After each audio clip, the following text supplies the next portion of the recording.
I walked into my house and froze. My husband was yelling at my mother, and she was standing at the sink washing dishes like she didn't even hear him. And in that moment, I knew something in my life had gone terribly wrong. I'm really glad you're here, because this isn't the kind of story you forget once you hear it. If you've ever watched someone you love be treated like they are disposable, you'll understand why this still lives in my chest years later.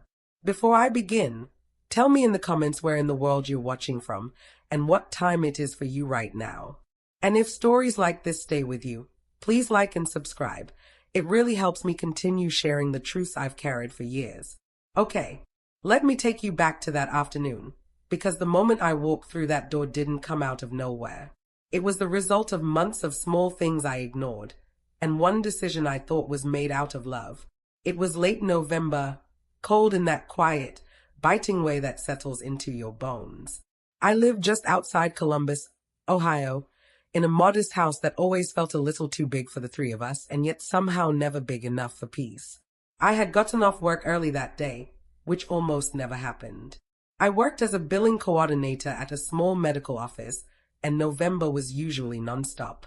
But the phones were slow, charts were caught up, and my manager waved me out around 2 in the afternoon. I remember feeling relieved as I drove home.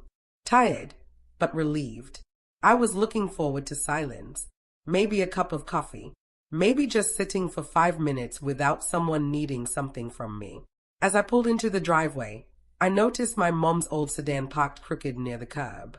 She always parked like that, slightly off, like she didn't want to take up too much space. That should have made me smile. Instead, I felt a knot tighten in my stomach. Inside the house, I could hear voices before I even took my coat off. My husband Eric's voice carried through the hallway, sharp, impatient. Not loud enough to be a full argument, but tense enough that my shoulders automatically stiffened. I told myself it was nothing. Eric had been irritable lately. Work stress, money worries, little annoyances that piled up. And my mom, Diane, had been staying with us temporarily. Anyone would feel crowded, I told myself. Anyone would get snappy now and then. But when I stepped into the kitchen, my body reacted before my mind did. Eric was standing near the table, his jaw tight, his posture rigid. My mother was at the sink, sleeves rolled up, hands submerged in cold water. There was no towel over her shoulders, no heater on. Her back was slightly hunched, like she was bracing herself. And Eric was talking to her the way you talk to someone who works for you. "Why are you still doing that?" he snapped. I said I'm not done eating. My mom didn't turn around. She didn't argue. She didn't even look surprised. She just reached for another plate. I stood there, invisible, watching my mother's hands tremble as she scrubbed dried food off a dish that wasn't even dirty yet. Then Eric grabbed a plate out of her hands. "Stop with the dishes," he barked. "Bring more food." Something inside me went cold. My mother's shoulders dropped slightly, like she'd expected it. Like this wasn't the first time. I didn't say a word. I didn't step in. I didn't even breathe right away. I quietly pulled my phone out of my purse, walked back into the hallway, and called my father, the man I hadn't spoken to in months. 5 minutes later, everything changed. But not in the way Eric expected. Before that day, before the shouting and the silence that followed, my life had felt ordinary in a way that was almost comforting. Not perfect, not happy all the time, but familiar, predictable. The kind of life you settle into without realizing you've stopped asking yourself whether it's actually good for you. Eric and I had been married for 6 years. We met in our late 20s, both tired of dating, both wanting something stable. He worked in operations for a logistics company, a job that kept him busy but paid the bills. I worked at a medical office, steady hours, steady paycheck. From the outside, we looked like a couple who had things figured out. Our house wasn't fancy. Beige siding, narrow driveway, a small backyard that Eric kept promising to fix up next summer. We had routines instead of romance. Coffee in the morning, dinner around 7, TV on low at night, both of us scrolling on our phones, sharing space without really sharing ourselves. At the time, I told myself that was normal. Eric wasn't affectionate in big ways, but he showed care through control. He liked knowing where things were, when bills were paid, what time dinner would be ready. He called it being organized. I called it being responsible. I didn't notice when his preferences slowly turned into expectations, and then into rules. My mother's arrival disrupted that rhythm. Diane moved in with us 3 weeks before Thanksgiving, carrying 2 suitcases and an apology she didn't need to make. She kept saying it would be temporary, just until she found a place, just until after the holidays. She offered to sleep on the couch, to stay out of the way. I set up the guest room for her instead. Clean sheets, extra blankets, the space heater I used in college. She smiled when she saw it, but her eyes looked tired in a way I hadn't seen before. At first, Eric played the role of the supportive son-in-law. He offered to help carry her bags. He asked polite questions. He even made a joke about how crowded the house would feel with 3 adults under one roof. But as days turned into weeks, the tension crept in quietly. My mom woke up early every morning, before either of us. She made coffee, cleaned up after herself. Sometimes she'd cook breakfast, insisting it was no trouble. She folded laundry without being asked, washed dishes that weren't hers. She was trying to earn her space, even though she didn't need to. Eric noticed everything.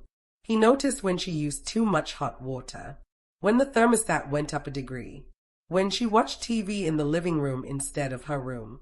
He never yelled at first. He just commented, little remarks that sounded harmless on their own. She's up early, huh? We go through groceries faster now. The water bill's gonna be fun this month. I laughed them off. I changed the subject. I told myself he was just adjusting. My mom never complained. Not once. If she felt unwelcome, she didn't say it out loud. She thanked Eric constantly, overthanked him, apologized for things that weren't inconveniences. She kept her voice soft, her presence small. Looking back, I realized she was shrinking. The house itself felt colder after she moved in. Not physically at first, but emotionally. Eric became more rigid, more short-tempered. He'd come home from work and retreat into silence, expecting dinner ready, expecting quiet, expecting things to be exactly the way he wanted. If they weren't, the air would shift. I felt like a referee, constantly smoothing things over, making excuses, telling my mom to rest while telling Eric things would settle down soon. I was exhausted in a way sleep didn't fix. The warning sign was small, so small I almost missed it. One evening, I came home late and found my mom in the kitchen, washing dishes again. Eric was sitting at the table eating. The heater wasn't on. I asked why, and my mom said she was fine. Eric didn't look up from his plate. Dishes should be done while food's hot, he said casually. Something in his tone made my chest tighten. But I ignored it. I told myself it was temporary. I told myself love meant patience. And I told myself I was doing the right thing. I didn't know then that I was already standing on the edge of something that was about to break open completely. The first real crack didn't come with shouting or slammed doors. It came quietly, wrapped in routine, the kind of moment you only recognize later as the beginning of the end. It was a Tuesday morning, just before Thanksgiving. I remember because I was running late, already annoyed at myself, already bracing for Eric's mood when I left the house in a rush. My mom was in the kitchen making oatmeal, humming softly to herself, the way she always did when she was trying to stay calm. I grabbed my coat and reached for my keys, and that's when Eric spoke. Tell your mom to stop using the good bowls. His voice wasn't angry. It was flat, controlled. I turned to him, confused. What? The ceramic ones, he said, sipping his coffee. They're not for everyday use. My mom froze, just for a second. Then she set the bowl down slowly, like it might shatter if she moved too fast. Oh, I'm sorry, she said quickly. I didn't know. Eric shrugged. Now you do. I stood there, watching my mother rinse the bowl and replace it with a plain one, her shoulders tight, her lips pressed together. It felt wrong. Not dramatic wrong. Just off. Like something had shifted a few inches out of place. On the drive to work, I couldn't shake it. I tried to tell myself Eric was particular about his things. He always had been. He liked order. He liked control. That didn't make him cruel. It just made him difficult sometimes. But a small voice in my head kept whispering, "Why does she need permission to eat?" That voice got louder over the next few days. I started noticing things I'd brushed past before. How Eric would give instructions instead of requests. How my mom always waited until he finished eating before cleaning up. How she stopped turning the heater on unless I was home. One night, I came home early and found her sitting in her room with her coat still on. "You cold?" I asked. She smiled too fast. "No, honey, just resting." But when I touched her hand, it was icy. I confronted Eric about it later, casually at first. "Why don't we turn the heat up a little?" I asked. "It's freezing." He didn't look away from the TV. "It's fine. Layers exist." I waited for him to laugh. He didn't. Another evening, I noticed the grocery list had changed. Cheaper brands. Less variety. My mom stopped buying things she liked. The yogurt she always ate. The tea she drank every night. When I asked her why, she said she didn't want to be a burden. That word hit me hard. Burden. She had raised me, fed me, worked herself to exhaustion so I could go to college. And now she felt like a burden in my house. The incident that finally unsettled me happened 2 days before Thanksgiving. I was in the bedroom folding laundry when I heard Eric's voice rise in the kitchen. Not yelling, but sharper than usual. I paused, listening. "You're wasting water," he said. "I was just rinsing," my mom began. "I don't care. Be more mindful." There was a long silence after that. I walked into the kitchen pretending I hadn't heard anything. My mom was drying her hands, her eyes downcast. Eric sat at the table, scrolling on his phone like nothing had happened. I wanted to say something, anything, but I didn't. That night, lying in bed, I stared at the ceiling while Eric slept beside me, his breathing steady, unbothered. My thoughts kept circling the same question. When did my house stop feeling safe? I realized then that my mother was tiptoeing around my husband in the same way I did. And that scared me more than anything. Because I had chosen this man. And by staying silent, I was choosing him again and again. The next day, I decided to take off work early. I told myself I just wanted to check on my mom, to make sure everything was okay, to reassure myself that I was imagining things. I never expected what I would walk into, and I never expected how quickly I would be forced to choose a side. I left work early the next afternoon with a strange heaviness in my chest. It wasn't panic yet. It was something quieter, like my body already knew what my mind was still trying to deny. I didn't call ahead. I didn't text. I just drove home, telling myself I was being dramatic, that everything would look normal once I walked through the door. The house was quiet when I arrived. Too quiet. No TV. No music. Just the faint clink of dishes and the hum of the refrigerator. I hung my coat slowly, my movements careful, like I was entering a place I didn't quite recognize anymore. As I stepped toward the kitchen, I heard Eric's voice. "Why are you still doing that?" There was irritation in it, sharp and impatient. "I thought I'd clean up while it's warm," my mom replied softly. That's when I stepped fully into the room. Eric was standing near the table, his jacket still on, his posture stiff. My mother was at the sink, sleeves rolled up, hands deep in a basin of water that was clearly too cold. I could see her fingers trembling. The heater was off. The window above the sink was cracked open.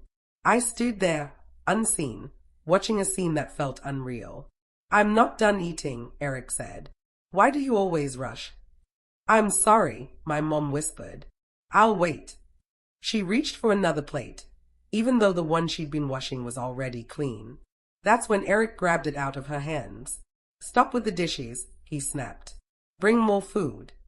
Time slowed in a way I didn't know was possible. My mother flinched. Just barely. Enough that I noticed. Enough that my stomach dropped.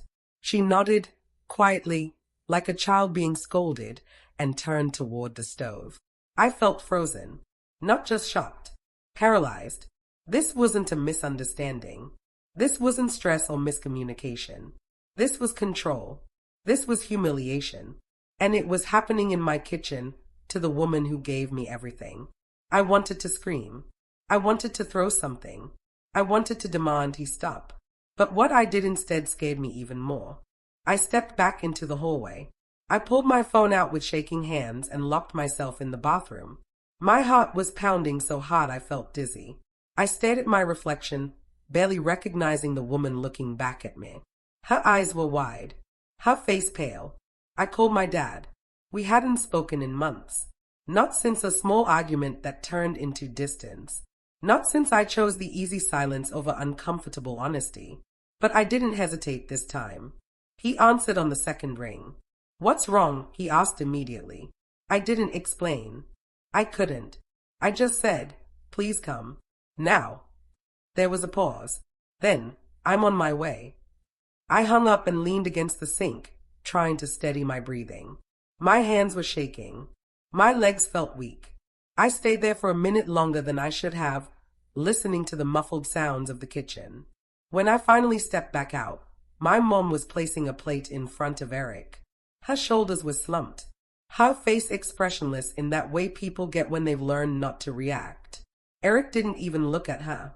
I caught her eye, just for a second, and in that second, I saw something that broke me. Not anger, not embarrassment, resignation. Like this was just how things were now. I wanted to take her hand and pull her out of the house. I wanted to apologize for every moment I'd stayed quiet. But my throat felt tight, and my voice wouldn't come. Eric noticed me then. "Oh," he said, surprised. "You're home early." I nodded. I couldn't trust myself to speak. He turned back to his food like nothing had happened. I went to my room and sat on the edge of the bed, staring at the floor. My mind replayed everything I'd ignored. Every comment, every look, every moment my mom had made herself smaller so my marriage could stay intact. And the realization hit me all at once, heavy and undeniable. I hadn't just allowed this. I had enabled it. By choosing peace over confrontation. By choosing comfort over courage.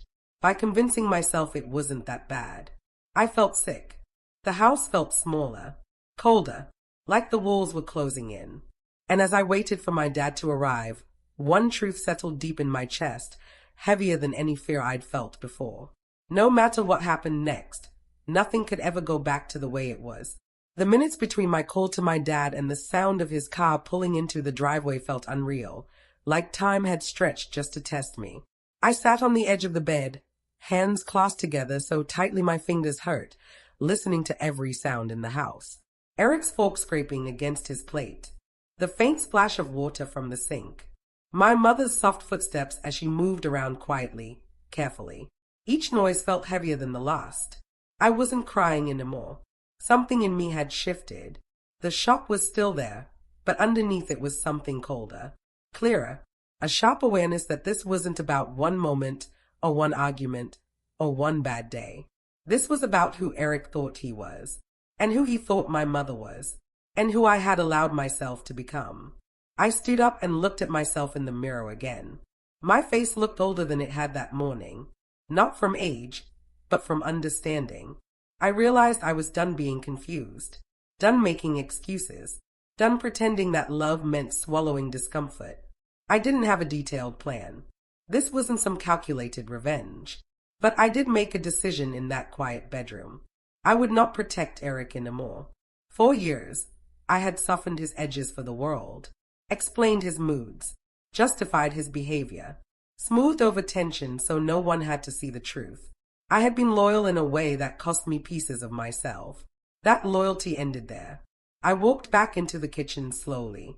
Eric was still eating. My mom stood near the counter, hands folded, waiting for him to finish like a guest in her own daughter's home. I caught her eye and gave her a small nod. She looked confused, but she stepped away from the sink and sat down at the table. Eric noticed immediately. "What are you doing?" he asked, his tone sharp. "She's sitting," I said calmly. My voice surprised even me. It didn't shake. "She hasn't finished cleaning," he replied. "I'll handle it," I said.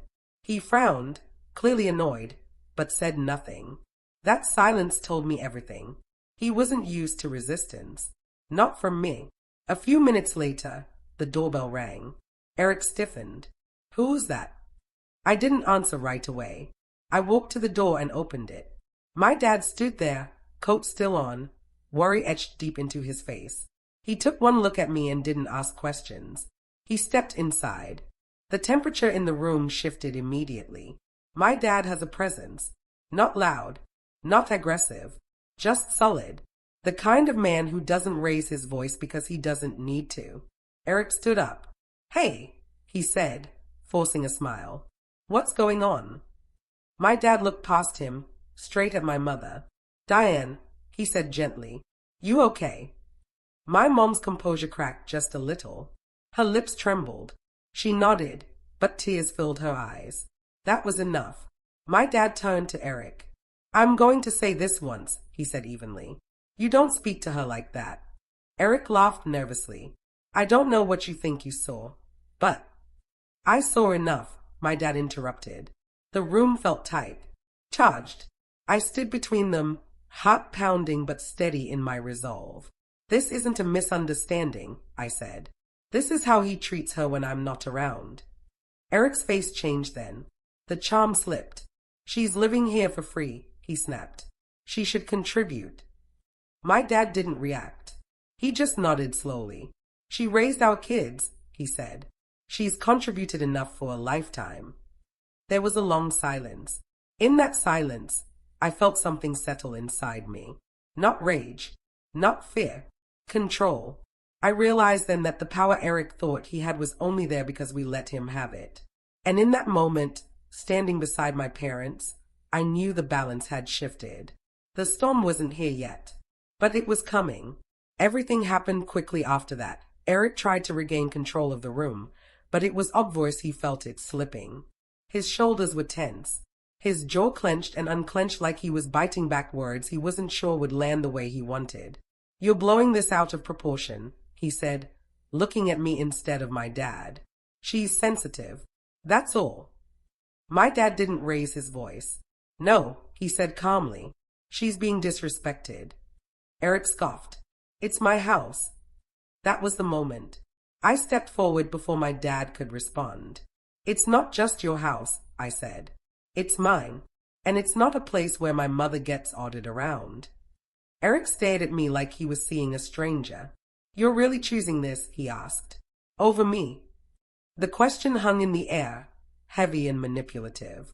I didn't answer right away. I turned to my mom instead. She was sitting quietly at the table, hands folded in her lap, eyes downcast. I reached for her hand. "You don't have to stay here," I said softly. "You never did." Her fingers trembled as she squeezed mine. Eric slammed his hand on the table. "This is ridiculous." My dad took a step closer, his voice still steady but firm. "What's ridiculous," he said, "is a grown man thinking he can intimidate a woman in her own child's home." Eric's face flushed. "I didn't intimidate anyone." My dad held his gaze. "Then why is she shaking?" Eric opened his mouth, closed it. For the first time since I'd known him, he didn't have an answer. "I want you to leave," I said. Eric laughed, sharp and disbelieving. "Excuse me." "I want you to pack a bag and go," I repeated. "Tonight." "You can't be serious." "I am." My voice didn't waver, and that seemed to scare him more than yelling ever could. "This is my name on the mortgage," he said. "You can't just kick me out." "I'm not kicking you out," I said. "I'm asking you to leave. If you don't, I will." The room was silent except for the hum of the refrigerator. My dad didn't intervene. He didn't need to. This was mine now. Eric looked around, searching for support, for hesitation, for anything he could use to pull control back into his hands. He found none. My mom finally spoke.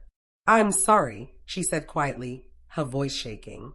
"I never wanted to cause trouble." Eric rounded on her. "You." "Don't," my dad warned. Eric stopped. Something broke then. Not dramatically, not loudly, just the final thread of the life I thought I had. Eric grabbed his keys off the counter. "Fine," he muttered. "You'll regret this." He brushed past me without another word and walked out the front door. The door slammed hard enough to rattle the walls. And then it was over. The house felt different immediately. Lighter, quieter, like it could finally breathe. My legs gave out, and I sank into a chair, the adrenaline crashing all at once. My hands were shaking now, but not from fear, from release. My dad placed a hand on my shoulder. "You did the right thing." I nodded, though tears blurred my vision. My mom reached for me, pulling me into a hug that felt like coming home. For the first time in a long time, I wasn't afraid of what came next, because whatever it would be honest. The hours after Eric left passed in a strange, quiet blur. No shouting, no dramatic phone calls, just the three of us sitting in the living room. The house finally still in a way it hadn't been for months. My dad made tea. My mom wrapped herself in a blanket. I sat between them on the couch, staring at the muted television without really seeing it. My body felt heavy, like I'd run a marathon without realizing it. No one rushed to fill the silence. That was the first thing that felt different. Later that evening, my dad insisted on staying the night. He took the guest room, telling my mom she could sleep in my bed with me if she wanted. She hesitated, then nodded, like she didn't quite trust that it was allowed. As we lay there in the dark, she reached for my hand. "I'm sorry," she whispered. "I should have said something." I turned toward her, my chest aching. "No," I said. "I should have seen it sooner." She squeezed my fingers. We didn't say anything else. We didn't need to. The next morning, the house felt brighter.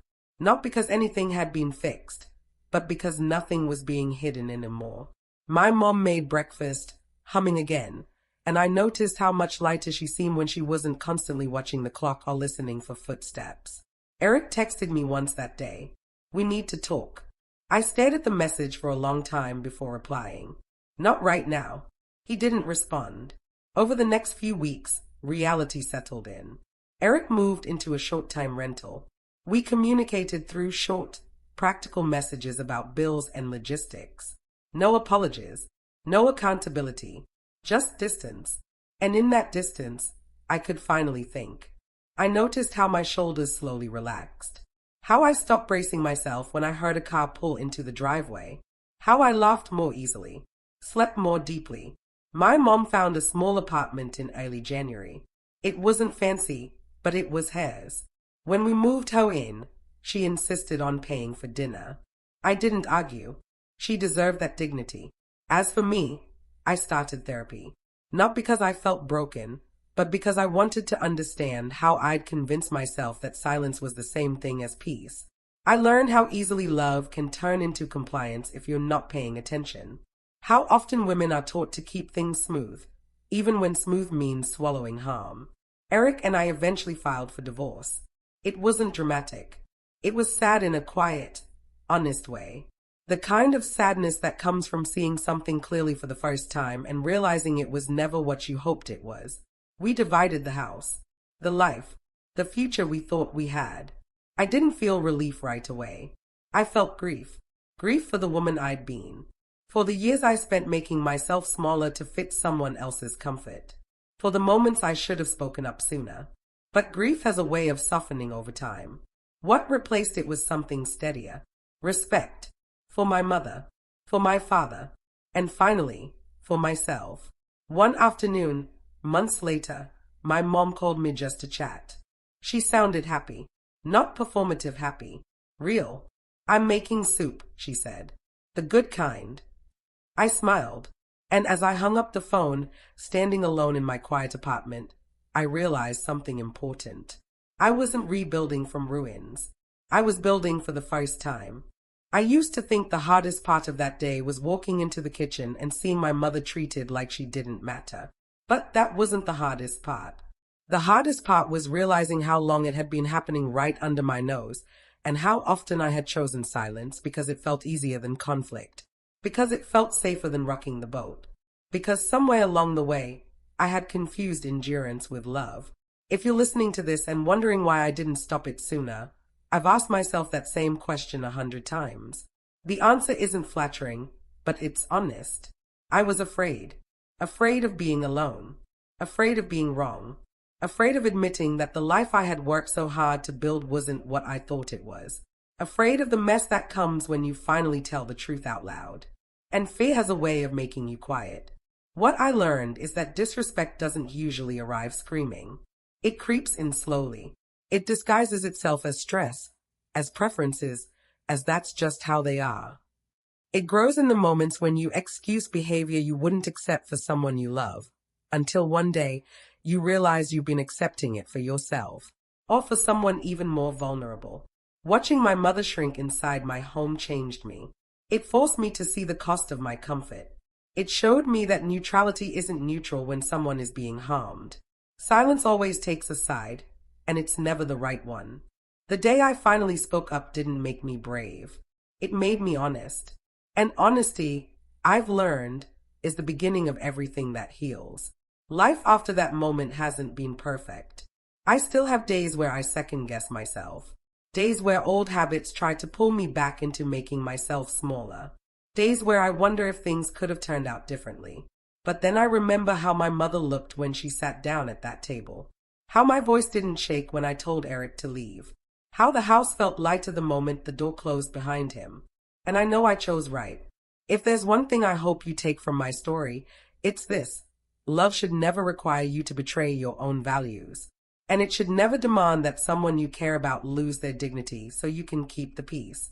If something in your life feels wrong, not loud wrong, but quietly wrong, listen to that feeling.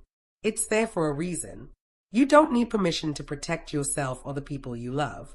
You don't need proof dramatic enough to satisfy everyone else. You only need clarity. And courage grows once you stop waiting for the perfect moment. Because the perfect moment rarely comes.